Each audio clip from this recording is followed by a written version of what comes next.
శ్రీ మహేశ్వర వ్రతం మొదటి అధ్యాయం. శివశర్మ దివ్యకథ.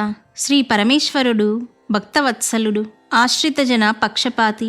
రోజులో ఒక్కసారైనా ఓం నమః శివాయ అంటే చాలు, సర్వ శుభాలు కలుగుతాయి.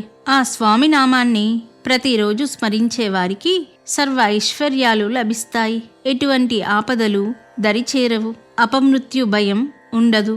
భక్త సులభుడైన ఆ మహేశ్వరుడే తిమ్మరాజు విశ్వపతి రామకృష్ణమూర్తి అనే భక్తునికి ఈ వ్రతం అనుగ్రహించారు.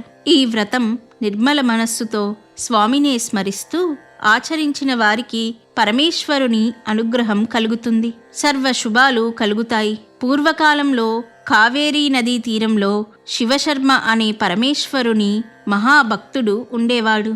అతడు ఎన్నో శాస్త్రాలలో ఎంతో ప్రావీణ్యత సంపాదించినవాడై చుట్టుపక్కల గ్రామాలలో తనకు మించిన పండితుడు లేడని పేరు తెచ్చుకున్నాడు. ముఖ్యంగా జ్యోతిష, వ్యాకరణ శాస్త్రాలలో ఎంతో పేరు ప్రఖ్యాతలు సంపాదించాడు. ఆ దంపతులకు 2 కుమార్తెలు. ఇద్దరికీ మంచి వరులతో వివాహం జరిగింది. ఇదంతా ఆ పరమేశ్వర అనుగ్రహంగా తలచేవాడు. అతని భార్య సుమతి కూడా భర్తకు చేదోడు వాదోడుగా ఉండేది. ప్రతి ఏకాదశి నాడు శివశర్మ ఏకాదశ రుద్రాభిషేకం చేసేవాడు. ఆనాడు ఇంటికి వచ్చిన బంధువులకు, స్నేహితులకు ఆ దంపతులు భోజనం పెట్టకుండా పంపేవారు కాదు. ప్రతి క్షణం శివశర్మ దంపతులు ఆ పరమేశ్వరుని స్మరిస్తూ కాలం గడపసాగారు. ఇంతలో ఒక్కసారిగా శివశర్మకు ఏదో కంటి వ్యాధి వచ్చి చూపు సరిగ్గా కనిపించడం మానేసింది. ఎన్ని రకాల మందులు వాడినా ఫలితం లేకపోయింది. రోజురోజుకి కంటి చూపు ఇంకా మందగించసాగింది. చూపు సరిగ్గా కనపడక ఒకనాడు కాలికి ఏదో వస్తువు తగిలి పడడంతో మోకాలు విరిగి 2 నెలలు మంచం మీదనే ఉండవలసి వచ్చింది. ఎప్పుడూ ఆ పరమేశ్వరుణ్ణే స్మరించే తమకు ఇన్ని బాధలు ఎందుకు వచ్చాయా అని ఆ దంపతులు ఎంతో కృంగిపోయారు. పరమేశ్వరా, ఏమిటి ప్రారబ్ధం? ఎందుకు మాకు ఇన్ని బాధలు తండ్రి అని పదే పదే మొరపెట్టారు. ఎంతటి వారికైనా పూర్వజన్మ పాపఫలం అనుభవింపక తప్పదు కదా. కాని పరమేశ్వరుడు దయామయుడు. శివశర్మ పాపఫలం తీరడంతో తన భక్తుని ఇంకా రక్షించాలని తలచాడు. మరునాడు ఉదయం వారింటికి సాక్షాత్తు ఆ పరమేశ్వరుడే ఒక వృద్ధ బ్రాహ్మణుని రూపంలో వచ్చాడు. శివశర్మ దంపతులకు ఆ బ్రాహ్మణునిలో ఏదో దివ్య తేజస్సు కనిపించింది. ఆ దంపతులిద్దరూ ఆ బ్రాహ్మణునికి నమస్కరించి ఇలా అన్నారు: స్వామి, తమరు దివ్య తప సంపన్నులులాగా ఉన్నారు. నా యందు దయతలచి ఈ బాధల నుండి విముక్తి పొందే మార్గం సెలవీయండి అని ప్రార్థించారు. అప్పుడు వృద్ధ బ్రాహ్మణుని రూపంలో ఉన్న పరమేశ్వరుడు వారితో ఇలా అన్నాడు: నాయనలారా, మీ బాధ నేను గ్రహించాను. మీ బాధలన్నీ తొలగే ఉపాయం చెబుతాను. ఇక్కడికి ఒక రాత్రి ప్రయాణ దూరంలో శివగిరి అనే గుట్ట ఉన్నది. ఆ గుట్టపై వెలసిన పరమేశ్వరుడు మహాశక్తి సంపన్నుడు. మీరు త్వరలో వెళ్ళి ఆ స్వామిని దర్శించండి. ఆ స్వామి దివ్య దర్శనంతో మీ బాధలన్నీ వెంటనే తొలగిపోతాయి అని సెలవిచ్చాడు. శివశర్మ భార్యతో కలిసి మరుసటి వారమే బయలుదేరి శివగిరి ప్రాంతాన్ని చేరాడు. కొండ మీదకు మెట్లు సరిగ్గా లేవు. కొండ కూడా కొంచెం ఎత్తుగానే ఉంది. కంటి చూపు సరిగ్గా కనపడక ఈ కాలు నొప్పితో అసలు ఎక్కగలనా అని శివశర్మకు సందేహం వచ్చింది. కొండపై నుంచి కిందకు దిగుతున్న భక్తులను ఎన్ని మెట్లు ఉన్నాయని అడిగాడు. వారు శివశర్మ దంపతులతో దాదాపు 1000 మెట్లు ఉన్నాయని, 2 గంటల కంటే ఎక్కువే సమయం పడుతుందని అన్నారు. శివశర్మకు ఎంతో బాధ కలిగింది. ఈ కాలు నొప్పితో ఎలా ఎక్కగలనా అని తలచాడు. కానీ మనస్సులో ఆ వృద్ధ బ్రాహ్మణుడే కనబడుతున్నాడు. ఎలాగైనా ఎక్కాలని నిశ్చయించుకొని నెమ్మదిగా భార్యను ఆసరాగా చేసుకొని రోజుతూ రొప్పుతూ కొండ ఎక్కసాగాడు. మెట్లు చాలా ఏటవాలుగా ఉండి ఎక్కడానికి కష్టంగా ఉన్నాయి. శివశర్మ ప్రతి 10 మెట్లకి ఒకసారి కూర్చొనసాగాడు. అలా 200 మెట్లు ఎక్కేసరికి అతడిలో ఊపిరి పూర్తిగా పోయింది. ఇక ముందుకు వెళ్ళలేనని తలచి ఉన్న చోటనే కూర్చున్నాడు. అప్పుడు మెట్లు ఎక్కుతున్న భక్తుడు ఒకరు వీరి దగ్గరికి వచ్చి స్వామి, నాతో రండి, మీరు తేలికగా మెట్లు ఎక్కగలుగుతారు అని చెప్పి శివశర్మను చెయ్యి పట్టుకొని లేపాడు. శివశర్మకు ఆ భక్తుని చేయి తగలగానే ఒక్కసారిగా శరీరమంతా ఏదో విద్యుత్తు ప్రసరించినట్లయింది. అంతే, అతడి చేయి పట్టుకొని శివశర్మ 1000 మెట్లు చకచకా ఎక్కేశాడు. కొండపైకి రాగానే ఎదురుగా కొద్ది దూరంలో పరమేశ్వరుని ఆలయం అద్భుతంగా దర్శనమిచ్చింది. శివశర్మ దంపతులు ఇద్దరూ కనులు మూసుకొని ఆలయం వైపు తిరిగి ఆ స్వామికి నమస్కరించారు.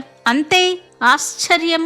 కనులు తెరవగానే శివశర్మ కంటి వ్యాధి పూర్తిగా నయమైంది. కంటి చూపు మునుపటి కంటే శక్తివంతంగా అనిపించింది.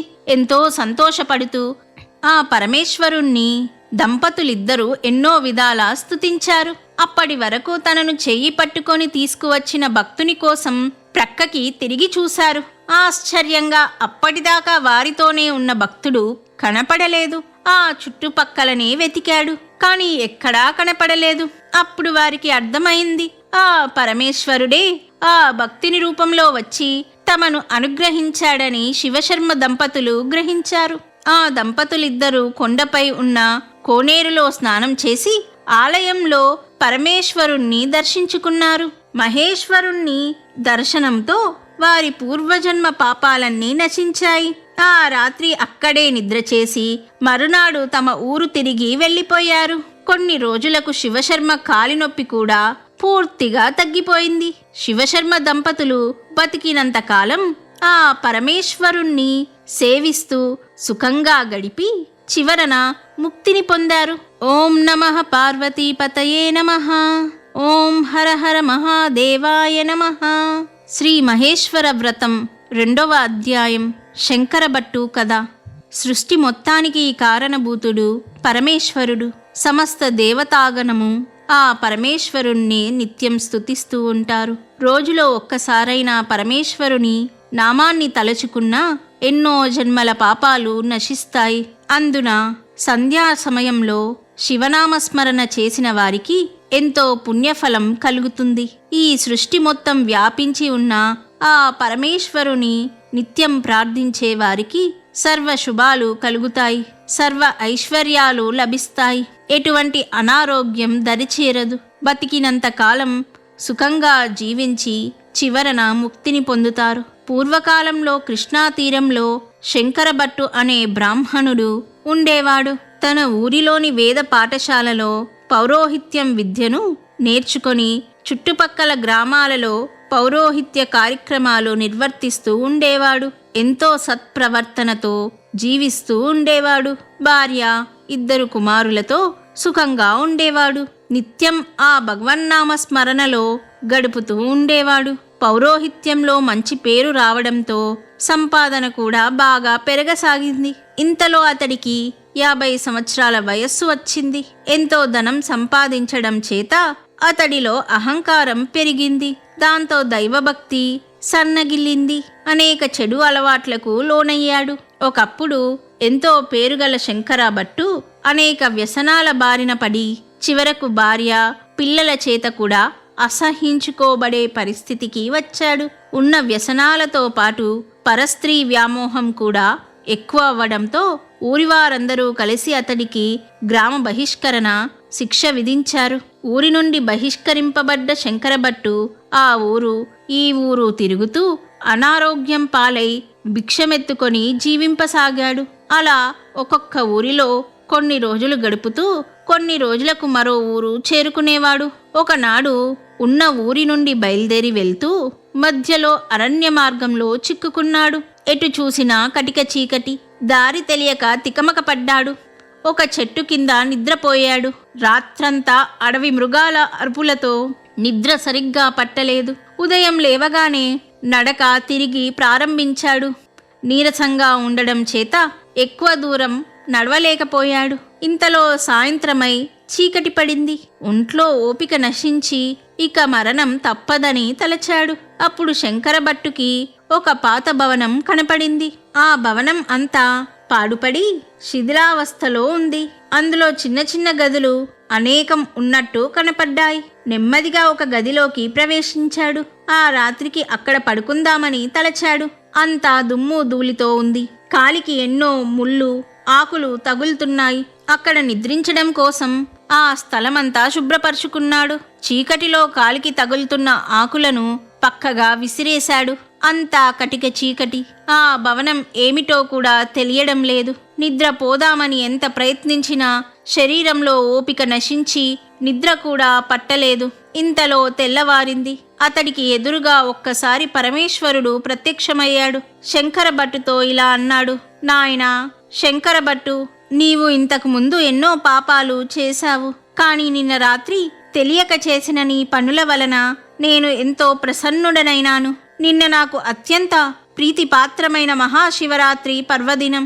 నువ్వు అడుగుపెట్టిన ఈ ప్రదేశం మహేశ్వరం అనే పేరుతో ఒకప్పుడు ఎంతో విరాజిల్లింది.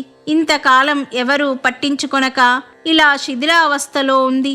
ఇన్ని సంవత్సరాల తర్వాత నీవు దానిని శుభ్రపరిచే ప్రయత్నం చేశావు. అంతేకాదు, ఎప్పటి నుండో కింద పడి ఉన్న బిల్వ దళాలను నీకు తెలియకుండానే ఒక పక్కనున్న నా శివలింగంపై విసిరేశావు. మహాశివరాత్రి నాడు ఉపవాసం ఉండి నా ఆలయం శుభ్రం చేసి బిల్వ దళాలతో నన్ను అర్చించిన భాగ్యం నీకు దక్కింది. ఈ క్షణం నుంచి అన్ని ఐశ్వర్యాలను నీకు ప్రసాదిస్తున్నాను.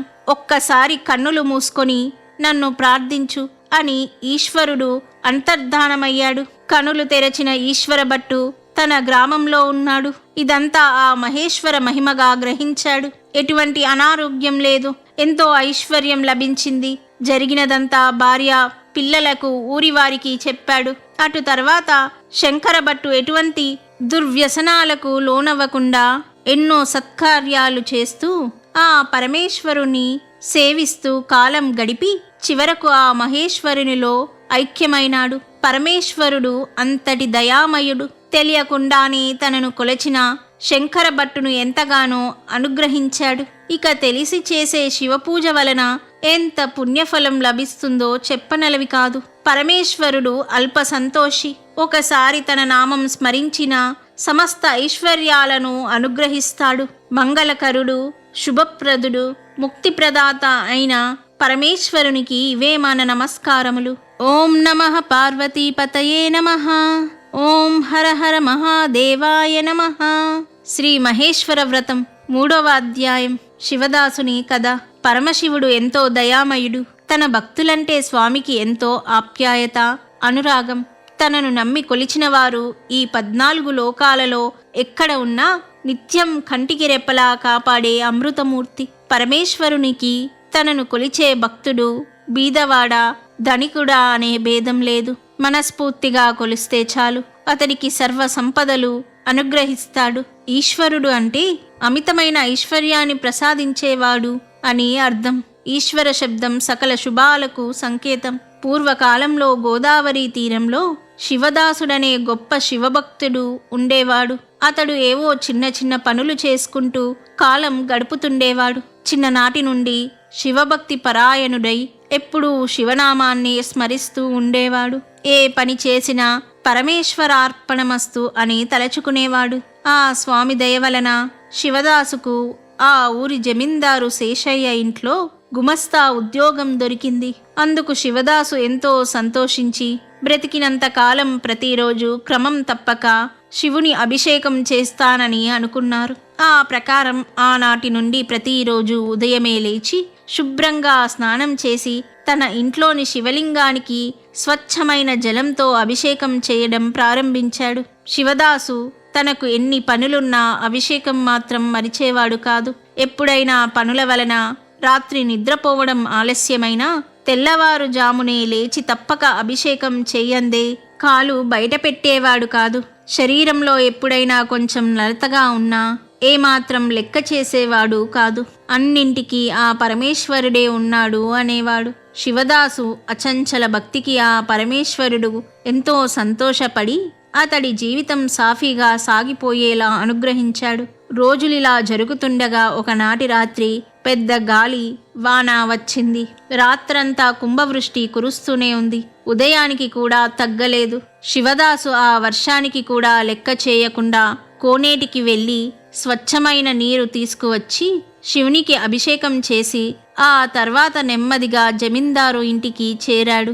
వర్షం జోరుగా పడుతుండడంతో కొంచెం ఆలస్యమైంది. శివదాసుని చూస్తూనే జమీందారు గట్టిగా అరుస్తూ, ఏరా, ఎందుకింత ఆలస్యమైంది? ఒకరోజు అభిషేకం చెయ్యకపోతే మీ శివుడు ఊరుకోడా అంటూ నానా మాటలు అన్నాడు. ఆ మాటలకు శివదాసు ఎంతో బాధపడ్డాడు. జమీందారు ఈ విధంగా శివదాసుని ఎన్నో దుర్భాషలాడడం గమనించిన పరమేశ్వరుడికి ఎంతో కోపం వచ్చింది. పరమశివుడు ఎంతటి భక్తవత్సలుడంటే తన భక్తులను ఎవరైనా పల్లెత్తు మాట అన్నా ఊరుకోడు. ప్రతినిత్యం తననే తలుస్తూ నిత్యం అభిషేకం నిర్వహించే శివదాసును ఆ విధంగా అన్నందుకు జమీందారుపై పరమేశ్వరునికి తీవ్ర ఆగ్రహం కలిగింది. ఆ విధంగా ఆ మహాశివుని ఆగ్రహానికి లోనైన జమీందారుకి మరునాడే తీవ్రమైన పక్షవాతం వచ్చి మాట పడిపోయింది. 2 రోజులకు కాళ్ళు చేతులు కూడా పడిపోయి మంచం పట్టాడు. కొద్ది కాలానికి అతని ఐశ్వర్యం అంతా హరించింది. ఇలా ఎందుకు జరిగిందో అతడికి అర్థం కాలేదు. ఒకనాడు ఆ ఊరికి ఒక సాధువు వచ్చాడు. ఆ సాధువు ఎన్నో మహిమలు కలవాడని, ఏ జబ్బులనైనా నయం చేయగలడని జనం చెప్పుకున్నారు. జమీందారు భార్య ఆ సాధువును కలిసి ప్రాధేయపడితే అతడు దయతలచి జమీందారును చూడడానికి ఇంటికి వచ్చాడు. ఒకసారి కన్నులు మూసుకొని ధ్యానం చేసి జమీందారుతో ఇలా అన్నాడు, నాయనా, నీవు కొంతకాలం క్రితం నీ వద్ద పనిచేసే శివదాసుని అనవసరంగా దూషించావు. పరమేశ్వరునికి ఎంతో ప్రియభక్తుడైన అతడిని ఆ విధంగా దూషించడం వలన ఆ స్వామి ఆగ్రహానికి లోనయ్యావు. అందువలననే ఈ అనార్థాలన్నీ జరిగాయి అని చెప్పి జమీందారు భార్య వైపు తిరిగి, అమ్మా, ఆ శివదాసుని రేపే మీ ఇంటికి పిలిచి అతని కాళ్ళు కడిగి పూజించమని అన్నాడు. అప్పుడు పరమశివుడు సంతోషిస్తాడని, మీ బాధలన్నీ తొలగిపోతాయని చెప్పాడు. ఆ మరుసటి నాడే శివదాసుని జమీందారు దంపతులిద్దరూ వారింటికి పిలిపించి తమ తప్పుని మన్నించమని వేడుకున్నారు. అతడి కాళ్ళు కడిగి పూజించమని అన్నాడు. అప్పుడు పరమశివుడు సంతోషిస్తాడని, మీ బాధలన్నీ తొలగిపోతాయని చెప్పాడు. ఆ మరుసటి నాడే శివదాసుని జమీందారు దంపతులిద్దరూ వారింటికి పిలిపించి తమ తప్పుని మన్నించమని వేడుకున్నారు. అతడి కాళ్ళు కడిగి ఆ నీటిని ఆ దంపతులిద్దరూ తలపై చల్లుకున్నారు. అంతే, జమీందారు అనారోగ్యం ఒక్కసారిగా మాయమైంది.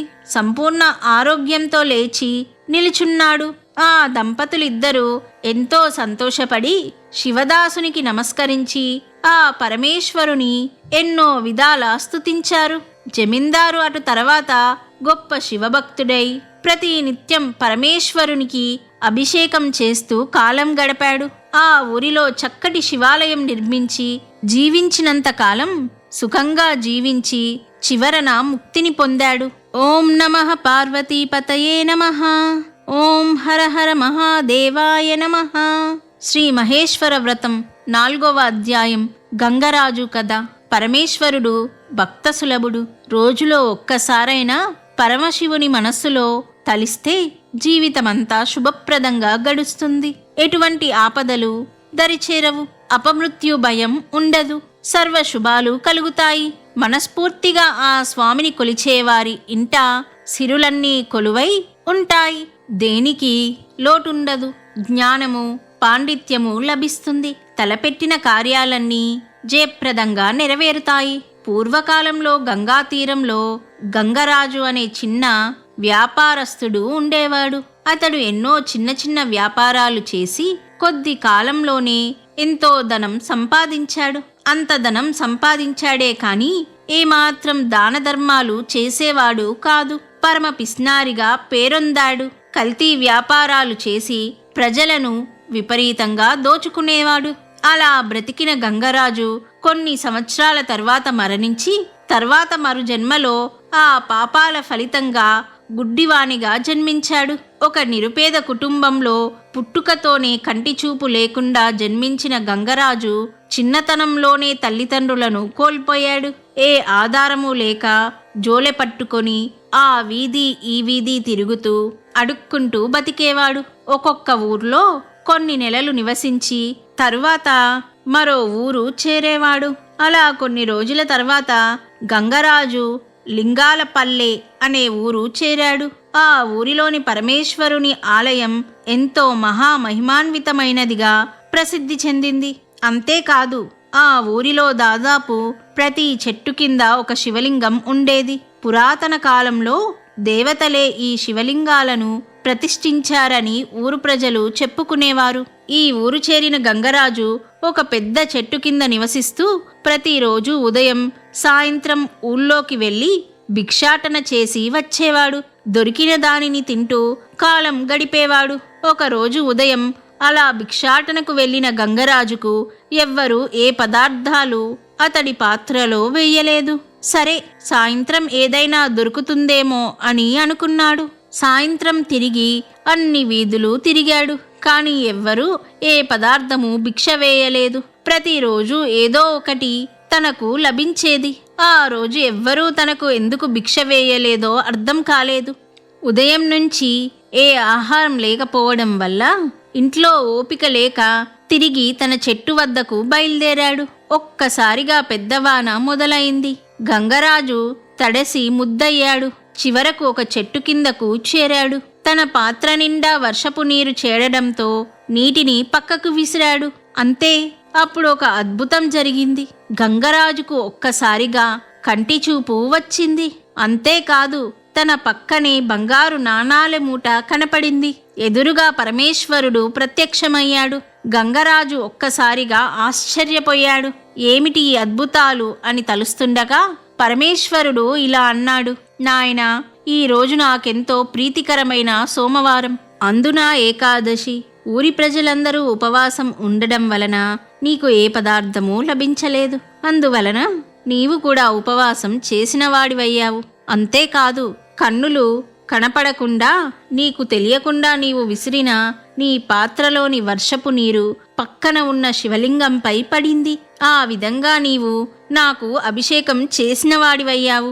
ఇంత పవిత్ర దినాన ఉపవాసం ఉండి నాకు అభిషేకం చేసి ఎంతో పుణ్యం సంపాదించుకున్నావు. అందువలన నీకు చూపును ప్రసాదిస్తున్నాను. ఈ బంగారు నాణాలు తీసుకొని ఏదైనా వ్యాపారం చేసుకొని సుఖంగా జీవించు అని చెప్పి పరమేశ్వరుడు అంతర్ధానమయ్యాడు. జరిగిన దానికి గంగరాజు ఎంతో సంతోషించి ఆ ధనంతో వ్యాపారం మొదలుపెట్టి ఎంతో ధనం సంపాదించాడు. గొప్ప శివభక్తుడిగా పేరు పొంది ఎన్నో దాన ధర్మాలు చేశాడు. జీవించినంతకాలం సుఖంగా జీవించి చివరన ముక్తిని పొందాడు. పరమేశ్వరుడు అల్పసంతోషి. ఒక్క బిల్వదళంతో పూజించినా ఎంతో తృప్తి చెందుతాడు. సర్వ సంపదలు అనుగ్రహిస్తాడు. చక్కటి ఆరోగ్యాన్ని ప్రసాదిస్తాడు. అంతటి అమృతమూర్తి అయిన మహేశ్వరునికి ఇవే మన నమస్కారములు. ఓం నమః పార్వతీపతయే నమః. ఓం హర హర మహాదేవాయ నమః. 5వ అధ్యాయం గోపాలుని దివ్య కథ. పరమేశ్వరుడు పరమ దయాళువు. తననే నమ్మి కొలిచేవారికి ఏ చిన్న ఆపద కలిగినా తక్షణం రక్షించే అమృతమూర్తి. జీవితంలో ఒక్కసారి ఓం నమః శివాయ అంటే చాలు, అతడిని జీవించినంతకాలం కంటికి రెప్పలా కాపాడతాడు. ఆ స్వామి విశ్వపతి అనే భక్తునికి ఈ 5 కథలను అనుగ్రహించాడు. ఈ కథలను నిత్యం చదివేవారు తన అనుగ్రహానికి పాత్రులవుతారని ఆ స్వామి సెలవిచ్చాడు. పూర్వకాలంలో ఏకనాథపురంలో గొప్ప శివాలయం ఉండేది. ఆ ఆలయంలో వెలసిన శివలింగాన్ని సాక్షాత్తు దేవతలే ప్రతిష్ఠించారని చెప్పేవారు. ఆ స్వామి ఎంతో మహిమాన్వితునిగా చుట్టుపక్కల గ్రామాలలో పేరు పొందాడు. భక్తులు బళ్ళు కట్టుకొని ఆ దేవాలయానికి వచ్చి పరమేశ్వరుణ్ణి సేవించి వెళ్ళేవారు. ప్రతి సంవత్సరం కార్తీక మాసంలో ఆ దేవాలయంలో అద్భుతమైన ఉత్సవాలు జరిగేవి. ఆలయాన్ని రంగురంగుల పూలతో అలంకరించేవారు. ఎన్నో ప్రత్యేక పూజలు చేసేవారు. ఆ ఆలయంలో భిక్షమయ్య అనే పూజారి ఉండేవాడు. అతడు వేదాలన్నీ ఔపోసన పట్టినవాడని జనం చెప్పుకునేవారు. నమక చమకాలతో నిత్యం పరమశివుణ్ణి ఆరాధించేవాడు. అయితే తనకు అన్ని విద్యలు తెలుసునని, ఎంతో గొప్ప పండితుడునని అతనికి కొంచెం అహంకారం ఉండేది. ఎంతటి వారికైనా అహంకారం తగదు కదా. పరమేశ్వరునికి ఇతడికి బుద్ధి చెప్పాలని అనిపించింది. ఒకనాడు ఆలయంలో నిత్యం పూజ చేసే పాత్రలలోని ఒక చిన్న వెండి పాత్ర మాయమైంది. ఆలయమంతా ఎంత వెతికినా కనపడలేదు. ఆలయంలో గోపాలుడనేవాడు చిన్న చిన్న పనులు చేస్తూ కాలం గడిపేవాడు. ఆలయ ఆవరణంతా ఊడ్చి నీళ్లు చిమ్మి కడిగేవాడు. ఏమీ చదువుకోకపోయినా ఎల్లప్పుడూ ఆ పరమేశ్వరుణ్ణి ధ్యానిస్తూ కాలం గడిపేవాడు. భిక్షమయ్య ఈ గోపాలుడే ఆ గిన్నెలను దొంగలించి ఉంటాడని తలచాడు. సాయంత్రం వాడిని పిలిచి ఇదే విషయం గట్టిగా అడిగాడు. ఎంత గట్టిగా అడిగినా తాను ఆ పని చెయ్యలేదని, తనకు అటువంటి ఉద్దేశమే లేదని అన్నాడు. అయితే భిక్షమయ్య మాత్రం వాడు చెప్పిన మాటలు నమ్మలేదు. గట్టిగా అరచి ఆవేశంతో ఊగిపోయాడు. పక్కన ఉన్న కర్ర తీసుకొని గోపాలుణ్ణి గట్టిగా కొట్టాడు. ఎన్ని దెబ్బలు తిన్నా గోపాలుడు ఏమాత్రం చలించక చేతులు కట్టుకొని తాను ఆ దొంగతనం చెయ్యలేదని అన్నాడు. ఇక విసుగు వచ్చి భిక్షమయ్య ఇంటికి వెళ్ళిపోయాడు. గోపాలుడు తన మీద అనవసరంగా నింద పడినందుకు బాధపడుతూ ఆ పరమేశ్వరుణ్ణి తలుస్తూ నిద్రపోయాడు. మరునాటి ఉదయం భిక్షమయ్య గర్భాలయం తలుపులు తీయగానే అక్కడ కనపడిన దృశ్యం చూసి నిశ్చేష్టుడయ్యాడు. శివలింగంపై అనేక చారలు కనపడ్డాయి. వెంటనే జరిగింది భిక్షమయ్యకు అర్థమయ్యింది. తాను గోపాలుణ్ణి కొట్టిన దెబ్బలన్నీ స్వామి తాను తీసుకున్నాడు. ఎంతటి మహా అపరాధం చేశాను అని తలచాడు. ఇంతలో పక్కనున్న పానవటం నుంచి ఒక ఎలుక ఆ గిన్నెను నోటెకరుచుకొని వచ్చి అక్కడ వదిలి అంతే వేగంతో వెళ్ళిపోయింది. భిక్షమయ్యకు ఎంతో బాధ కలిగింది. గోపాలుణ్ణి అనవసరంగా కొట్టానని, తన అపరాధం మన్నించమని ఆ పరమశివుణ్ణి పరిపరి విధాలుగా వేడుకున్నాడు. అటు తర్వాత ఆ శివలింగానికి పంచామృతాలతో అభిషేకం చేశాడు. గోపాలుడిని పిలిచి తన తప్పు క్షమించమని వేడుకున్నాడు. పరమేశ్వరునికి కావలసింది పాండిత్యము, సర్వశాస్త్రాలు తెలుసునన్న జ్ఞానము కాదు. ఇవన్నీ ఉన్న అహంకారం ఉన్నట్లయితే ఆ స్వామి అనుగ్రహం కలుగదు. పరమేశ్వరునికి కావలసింది స్వచ్ఛమైన నిర్మల భక్తి, ప్రశాంత చిత్తంతో, నిష్కల్మష హృదయంతో ఆ స్వామిని రోజులో ఒక్కసారి తలచినా చాలు. ఆ స్వామి మనల్ని తప్పక అనుగ్రహిస్తాడు. అంతటి అమృతమూర్తి అయిన పరమేశ్వరునికి ఇవే మన నమస్కారములు. ఓం నమః పార్వతీపతయే నమః. ఓం హర హర మహాదేవాయ నమః. శ్రీ మహేశ్వర వ్రతం సమాప్తము. మంగళం భగవాన్ శంభో, మంగళం వృషభధ్వజ, మంగళం పార్వతీనాథ, మంగళం భక్తవత్సల.